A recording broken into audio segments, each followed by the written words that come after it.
السلام عليكم شبابنا الجميل. انا لسه محول ولسه مخلص عمليه التحويل، ورقي خلاص وصل والحمد لله بقيت طالب رسمي في الامريكان. ايه اول خطوه المفروض اعملها؟ اول حاجه سجل بسرعه في كورس بتاع انجلش، كورس بتاع ماث، اللي هي المواد اللي هنمتحنها في EST 1 او اكت 1. طبعا في ناس تعرفش ايه الفرق بين الاثنين، ان شاء الله في الفيديو الجاي هنشرح الفرق بين الاثنين بالتفصيل.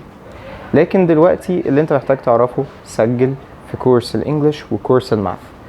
طيب بالنسبه لتحديد في ساعات المدارس تلاقي مدرسه تقول لك على فكره انا موفر لك تيتشر انجلش وتيتشر ماث.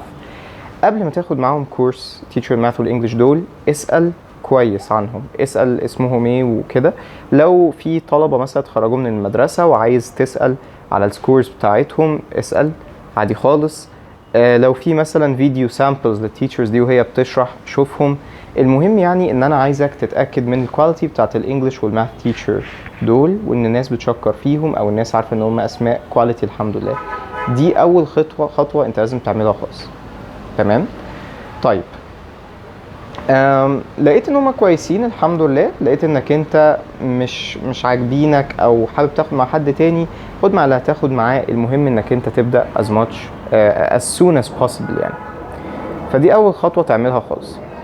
طيب دلوقتي بالنسبه لتسجيل الامتحان، اسجل امتى؟ ما تاخدش القرار ده من نفسك، روح اسال التيتشر اللي انت هتسجل معاه، مستر انا لو دلوقتي بدات الكورس رايك اخش انهي ترايل؟ كل تيتشر هيقول لك رايه بالظبط على حسب الكورس بقى بتاعه هو مظبطه ازاي، عامله كام شهر كده يعني. تمام. اللي عايزك تعرفه ان في العموم تقسيمه الكورسز هي نفسها تقريبا في كل الكورسات. الاول بيبقى فيه ليفل اسمه البيزكس، اللي هو ليفل التاسيس وانك تاخد الدروس اللي هتمتحن فيها وتتمرن عليها. والليفل الثاني هو الادفانسد، اللي هو بيبقى حل الامتحانات. فانت لازم على اول شهر سبتمبر دلوقتي ماكسيمم تكون بدات كورس البيزكس. لو ما بداتش اجري ابداه يلا. تمام. يوجولي اغلب الكورسات بتخلي مدته من 2 ل3 شهور، فاعمل حسابك على الموضوع ده. طيب حد هيسالني هل ابدا كورسز بتاعت EST2 زي البيولوجي مثلا او كده؟ انا رايي الشخصي ما تفكرش في EST2 قبل شهر فبراير.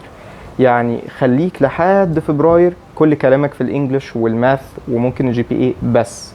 اتفقنا؟ طيب ده كده بالنسبه لدول. طب بعد فبراير ممكن بقى افكر في 2 عادي خالص. لكن عشان نسمرايز الكلام اللي قلناه، ابدا من دلوقتي كورس انجلش وكورس ماث، اتاكد من التيتشرز اللي بتاخد معاهم، اسالهم رايهم اخش انهي ترايل على حسب الطريقه اللي احنا ماشيين بيها. اجل 2 لحد ان شاء الله لما لشهر فبراير على الاقل، لحد من دلوقتي لفبراير يعني ال5 شهور الجايين كل تركيزك على 1. لان يا ابني عايز اقول لك 1 ده اللي عليه اغلب الدرجات بدون مبالغه. تمام. مستقبلك بدون مبالغه اكبر حاجه بتحدده هي البرفورمانس بتاعك في EST 1 او اكت 1. بكره ان شاء الله ممكن نشرح ايه الفرق بين ال EST 1 والاكت 1 وايه اصلا EST 2 واكت 2 ان شاء الله. لحد بكره نشوفكم على خير ان شاء الله. السلام عليكم.